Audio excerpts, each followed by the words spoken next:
I'm Jeffrey Tweedy, President and CEO of Sean John. How many of you guys are familiar with Sean John? Puff Daddy. So hopefully today I'll leave you with some an ideas how I started, some of the things I've gone through, and hopefully I'll leave you with some encouragements and some things to follow your life by to give you a little direction.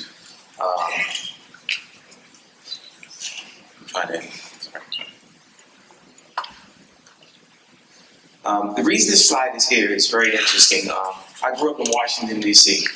My house was 7 people in a 2-bedroom home. I didn't understand what and why when you hit the light switch at night in the kitchen, there were a lot of roaches. I thought that was the way people lived. I thought that was normal.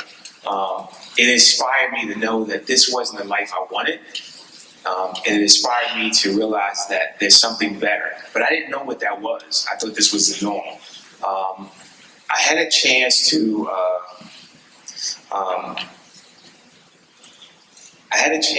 understand that my education wasn't the best education. I was a C+ student. And the reason I got the plus because the teacher loved the way I dressed, little that I had. I wish she had focused more time on my education than the way I dressed. But I got by, and I truly got by. But I understood that by not having a great education, there had to be something else to trigger my career and get where I needed to go. So I had to find my hustle. And you guys hear this lightly all the time about finding your hustle. But it's not necessarily your hustle, but what is it that's going to drive you to get to the next step? And it might not always be education. I gave a keynote speak at Harvard Business one time, and I asked everyone to look to the left and the right. Everyone there was from Harvard. So the person to the left was from Harvard, the person to the right was from Harvard. But the difference was that who has the best hustle? The kid to the left, father might be the president of Merrill Lynch. The kid to the right might be just a great kid, good education. He's got to have the best hustle though. What I realized also is that one time I was on a bus from my high school to my neighborhood, and I fell asleep on the bus. This is a true story. I woke up in Georgetown. If you guys don't know anything about Georgetown, it's very similar to waking up on 57th and Madison Avenue coming from this, if you could imagine. And I didn't know where I was. I was extremely nervous about where I was and how do I get back and what am I doing up here? And how upset will my mother be at the age of 16 that I'm up in Georgetown? But what I realized the next day, I got back on the bus and walked around, embraced it, understood that I was out of my comfort zone, but how do I make the best of being out of your comfort zone? And in this store, ice cream parlor, was a sign that said, "Help Wanted." I was 16 years old, 15, 16 years old, and I knew at the time you had to be 16 to get that job. I walked right in, nervous. First thing I did was lie and said I was 16 years old because I wanted that job. And I realized that you have to take advantage of those moments and not always lying. I'm not saying lying about things, but that was the moment for me to seek my opportunity. I had a chance to really embrace Georgetown and get to know the people that were coming into the stores. And one of the things you should always do is always engage with your community. Always engage. I always meet young people that never want to speak up. Always speak up. Introduce yourself. That's very important. So I started asking the gentlemen that were coming in every day that worked at the clothing store next door, did they need a stock boy? One day, one came in and said, "Hey, we need a stock boy. Would you like to apply for it?" I did. That was a quick turn for me, which was great. And I realized that was my moment of creating relationships. As small as that was, from me scooping ice cream, to meeting a gentleman who worked at a clothing store, to me now being a stock boy in this store, that was really exciting for me. It was like our small Barneys of New York, if you could imagine. About 6 months later, I lost that job. And the reason I lost that job was because I was feeling myself at 16. I was a little cocky. We all get that feeling sometime, right? But as we know, that setbacks is always a setup for comebacks. 2 weeks later, I applied for another opportunity at Neiman Marcus further up. Within a year, I was the youngest assistant manager in the men's department responsible for a $20 million business. Coming down the escalator was Mr. Ralph Lauren with an entourage of 12 people. It's the first time I realized what an entourage was. And I took the time before I got that job to understand everything about the fashion industry from a distance. That means I was reading everything. I was looking at all the trade publications, all the magazines, understanding what stores had what. I traveled to any store I could get to go to within the neighborhood to understand what Ralph Lauren was, what Versace was, what Giorgio Armani was. So I embraced the industry. And I tell you, do not wait for a institution to teach you your craft. Learn it on your own. And I did that. I learned this craft on my own. Coming down the escalator was Mr. Ralph Lauren. I simply walked over to him, very nervous, as an African-American man, and introduced myself. Mr. Lauren, I'm Jeffrey Tweedy. I'm the assistant manager of the men's department. May I show you around? Now, one of the things that I like to emphasize here is aggressive and a knowledgeable approach. I meet a lot of people who approach me, but they're not knowledgeable why they're approaching me. First thing they say is, can I get a job? And I go, well, what do you want to do? And a lot of them say, I don't know, I just want a job. Well, that's the person I'm not going to hire, because they don't know what they want to do. And I'm not interested in figuring out what they want to do. And there's some people who approach you aggressively that's on the right track and understand it. But don't be afraid to speak up. Don't be afraid to introduce yourself to people. And that's what I did with Mr. Ralph Lauren. Now, he asked me, what did I want to do? I said, I would love to be in the fashion industry. He said, well, if you want to be in the fashion industry, you need to be in New York City. Okay. How do I get to New York City? It sounds wonderful. It sounds like a great dream. He gave me his card. For 6 months, I didn't call. But what I did, I continued to study. And I would read in the magazine, Mr. Ralph Lauren opens a store in London. Mr. Lauren, congratulations on the new store. Mr. Ralph Lauren celebrates an award. Mr. Ralph Lauren, congratulations on that new award.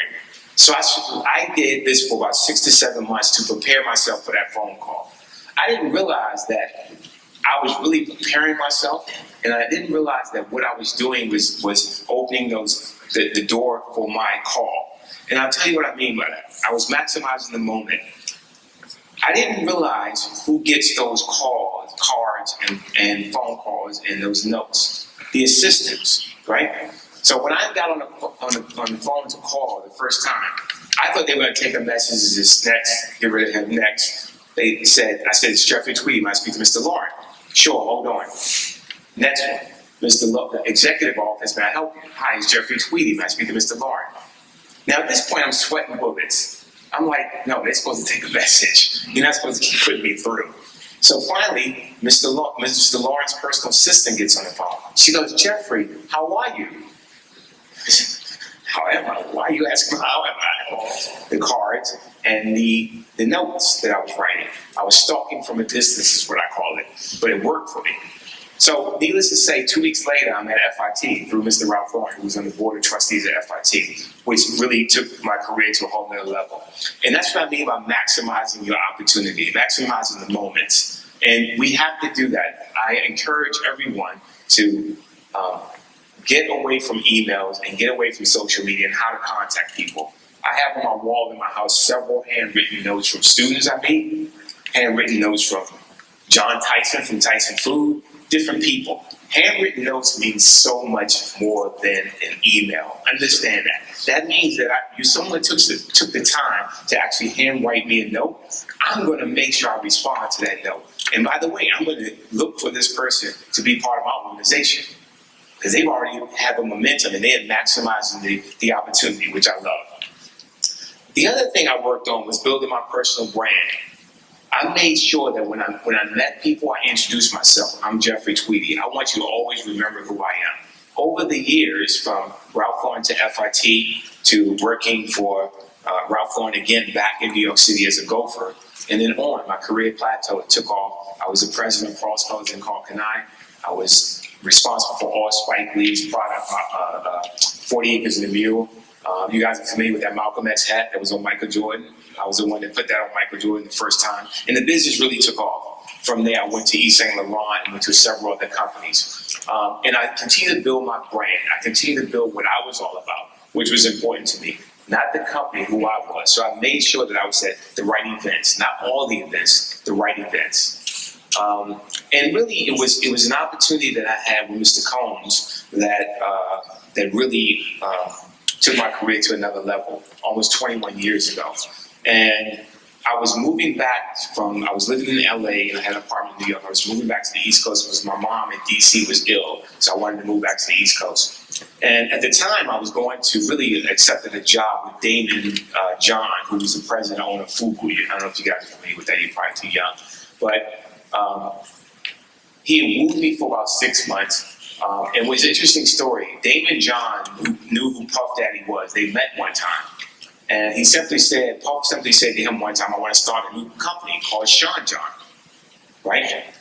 And what Puff did was meet with him as a new partner, right? And Damon John made the mistake of saying, oh, I got this guy named Jeff Tweedy who's coming to work for me in a few weeks. He can do Fubu and Sean John. We'll be great, Puffy. We'll all be partners. This will be fantastic. Well, that's not really what you want to do around Puff. He immediately picked up the phone and called me. For 3 days, I didn't return his call. I was focusing on my mom, and I really wasn't interested in building a new company. So in Puff Daddy ways, it took probably 6 months, 3.5, 4 months to really woo me in.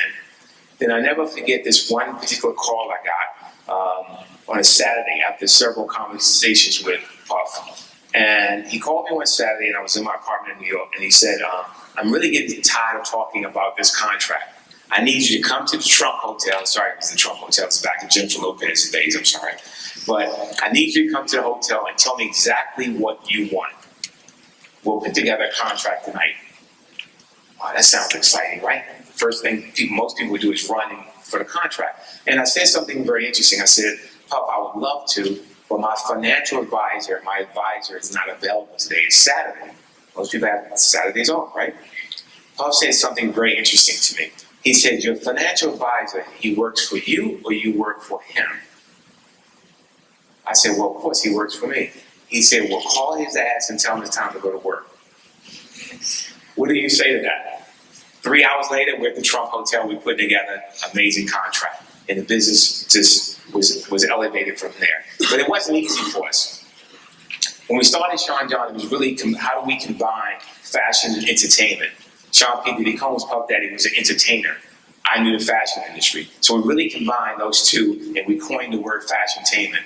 The first time we presented the collection, we thought everyone was going to hate it. But what we did was I realized that in fashion and in any walks of your life, you have to prepare yourself for that moment. A lot of people like to take the elevator before they take the steps.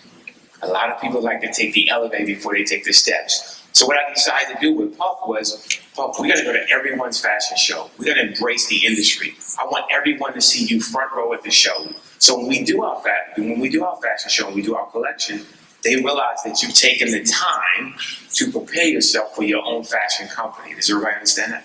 And that's what we did. That was very important to us. And we grew an amazing company. We're now a $250 million company where we do a lot of different brands, a lot of different collections, international, a lot of major distribution, things of that nature. But I want to leave you with a few notes, just a few words, just a few things that were important to me in my life. When I grew up in Washington, D.C., I explained to you that I grew up in a house of 7 in a 2-bedroom, was the best living. But I dreamed big, and I understood that this wasn't what I wanted, but there was something better than this. And how do you dream about it? How do you make that dream become reality, or at least reach for it? You want to inspire greatness. That's a very hard 2 words to understand. But a lot of people have jobs, and they are okay with those jobs. And there's some people who are just great. Everyone can aspire to be great. Don't think that you cannot aspire to be great. Don't let anyone influence you not to be great. Sometimes it's going to be uncomfortable. I explained to you that my trips to Georgetown and Washington, D.C., first time I've ever been in that environment in my life, was very uncomfortable. But it opened me to a lot of exposure to the culture of the world, the international world, how people think, the culture of people. And it just taught me a lot being outside of that environment. Believe in your vision. You're not too young to understand that you should start setting visions and a blueprint for your life. And that's not happy. Your vision can just be simply, I know in my life I want to do this. I want to be the best technician, or I want to be the best athlete, or I want to be the best chemist. Start now. Understand your vision. Write it down. Everyone should start a blueprint on your notepad. Keep a blueprint. I know a lot of people keep diaries. Keep blueprints. Start your vision. Understand that. There's no such thing as I can't. My last slide was can't stop, won't stop. There's no such thing as I can't. About 4 months ago, I threw one of my employees out of my office because she said I can't. There's no such thing. I don't believe in that. One of my favorite lines of Jay-Z is difficult takes a week and difficult takes a day, impossible takes a week. Think about that. Difficult takes a day, impossible takes a week. There's no such thing as I can't. Everything can be accomplished. And lastly, make an impact on the world and start with your community. We need that right now more than ever. And I'm at a level where that's very important to me. That's why I go out and I speak as much as I possibly can to whoever wants to listen, because I want to impact the world. Hopefully I'll reach out and touch someone with these few secret sauces that I have, and hopefully someone will look back one day and say, I remember when Jeff Tweedy told me and inspired me that I can have a vision, dream big, inspire greatness, and understand how to be outside your comfort zone. Thank you very much for your time. Sorry about that.